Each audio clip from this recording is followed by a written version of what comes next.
Hello children, this is our very first chapter of science, crop production and management.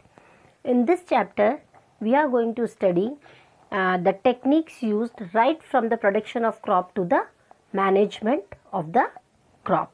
Okay. Now, before proceeding with this chapter, let's see what crop is. When plants of same kind are grown and cultivated at one place on a large scale, it is called crop.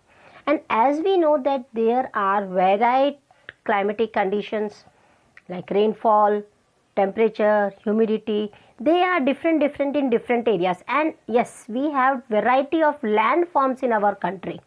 So different types of crops are grown in different areas. Depending upon the season, the crops are of two types, Kharif and Rabi. See children, when I was a child, I usually confused with the Kharif and Rabi word. Then I understood a technique, how to learn what type of crops are grown in what season. So let's see Kharif, spelling of Kharif, K-H-A-R-I-F.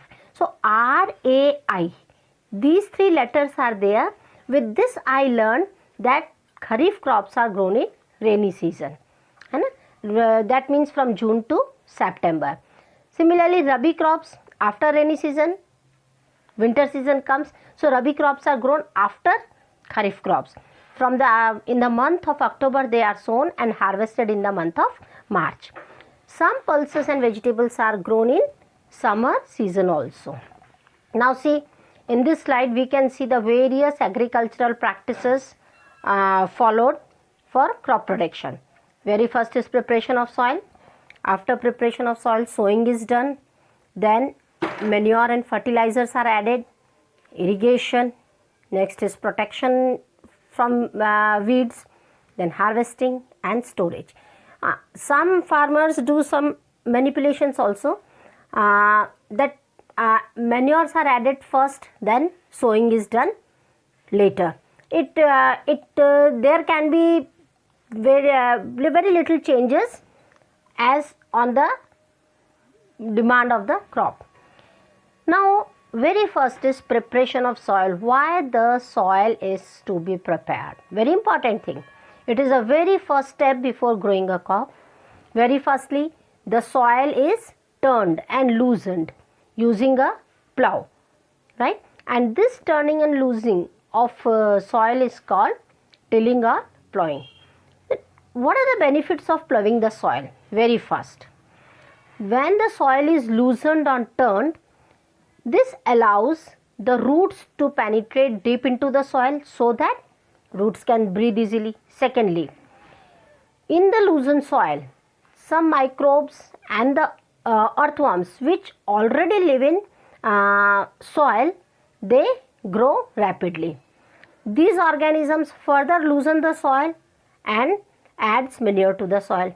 Third, see, when we turn the soil, the top soil comes at the bottom and bottom soil comes at the top. So this is how the nutrients are also mixed within the soil. Then this loose and turned soil has big crumbs of soil, right? The soil has big crumbs. Those crumbs are broken down and leveled using a leveler. Then after sowing, now our next topic is sowing. Sowing means what? It means to plant seeds in the ground. For sowing, good quality seeds are selected by the farmers.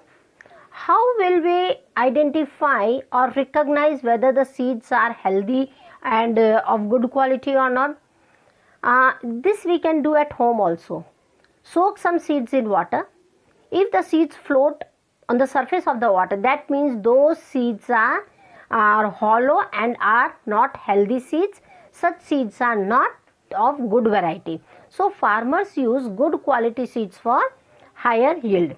And the tools used for sowing seeds are here. One is traditional and other is seed drill.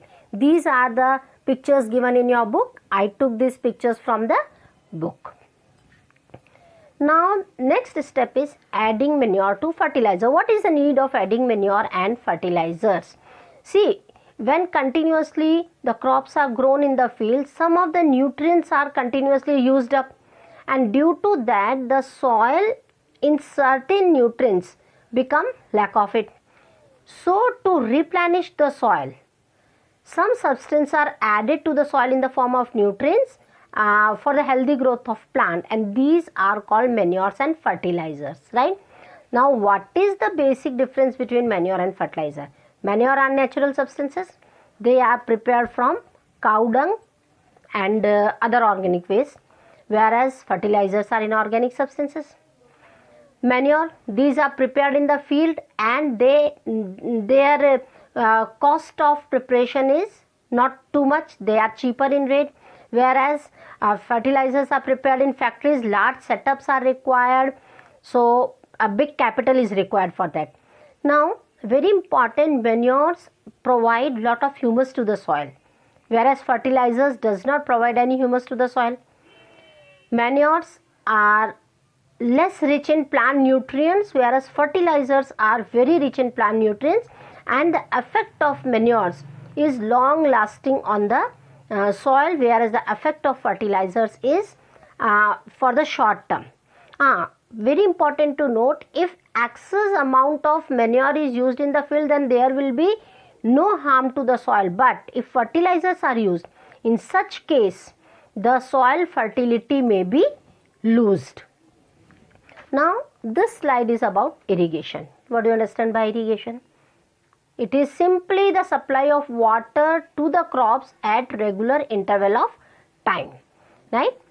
The time and frequency of irrigation varies from crop to crop, soil to soil, and season to season, right? For example, if we talk about paddy needs standing water, whereas if we put maize in standing water, the maize crop will get damaged. So water is absorbed by roots along with mineral and nutrients. Very important work. We number of times we have seen that even when there is very cold, at that time also the farmers fill their fields with the water, because water plays very important role. It protects the crop from frost and hot air currents, and it also maintains the moisture of the soil. Now see children, here I have mentioned sources of irrigation. There are two sources of irrigation, traditional method and modern method, right? In traditional method, cattle and human labor is used, while for modern method, very less labor is used and generally simple machines are used. And traditional method are cheaper and less efficient, whereas these are modern methods are not much costly and they are very efficient. Now these are usually used in the regions where there is a scarcity of water. In this slide you can see the various methods of traditional irrigation, right? Then in our next slide you can see some modern methods of irrigation. One is the sprinkler system is there, drip method is there. Clear? These are given in your books also. Now the next is protection from weeds. Number of times you might have seen that along with the main crop, so many undesirable plants grow along in the field. So these undesirable or unwanted plants that grow along with the main crops, these are called weeds, and it is very important to remove weed from the crops, because these weeds compete with the main crop plant with water, nutrient, space and light, and this removal of weed is called weeding. Weeding can be done by two ways. One is manual weeding. The members of the family or some hired laborers, they pick up those weeds with the hand, and sometimes they use khurpi also to remove those weeds. And in chemical method, like weedicide, 2,4-D, it is a name of weedicide. These are used to kill weeds. These weedicides are diluted with water and sprayed on the field, right? And these weedicide do not harm the plants. Now farmers, when these weeds are sprayed, at that time the farmers cover their nose and mouth with a piece of cloth during spraying these chemicals. And the best time of weeding is before they produce flower and seeds, because once the flowers and seeds are there, then there is no use of weeding. Very soon the one way they remove, the next day again the new weeds will come. Now is our next slide is harvesting.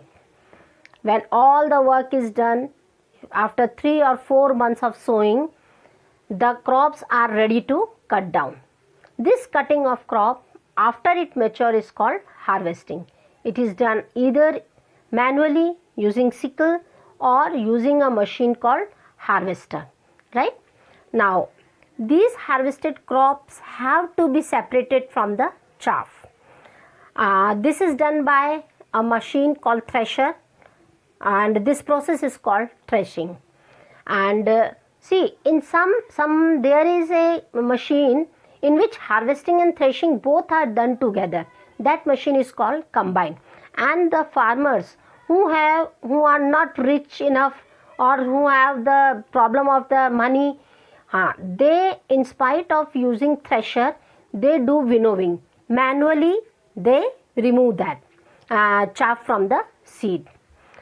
Now this period of harvesting is a great joy and happiness for the farmers in all parts of India. And this harvesting time is celebrated as a festival. Some common festivals which are celebrated as the harvest festival in our country are Pongal, Baisakhi, Holi, Diwali, Bihu. Now comes the storage. Now our crop is ready. Now it's the time to store the crop. Once the crops are harvested, they need to be stored, right? They are stored commercially. They are stored in big stalls and granaries to keep. Now see what happens. You might have seen that when the farmers cut the seeds, those seeds are, they keep those cut plants in a form of pile in their field, right? For what they do that? Have you ever thought? So to keep the crop for a long time, they should be very important. They should be kept safe from moisture, insects, rats and microbes. Now to reduce this moisture, these harvested crops are first dried in the sun and then they are kept in shade for cooling down. After that they are filled in the bags, metallic bins, etc.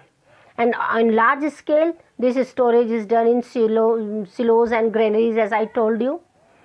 And at home, we have seen that you might have seen that your mother put dry neem leaves or other techniques they use to store it for a long time. And at commercial level, chemical treatments are required to protect crops from pests and microorganisms. So children, now it's the time for assignment. I hope you might have understood the complete video. Now I am giving you here the assignment. You just go through this assignment and try to do it. And thank you. Hope you all have understood it. Meet you with the next video next time.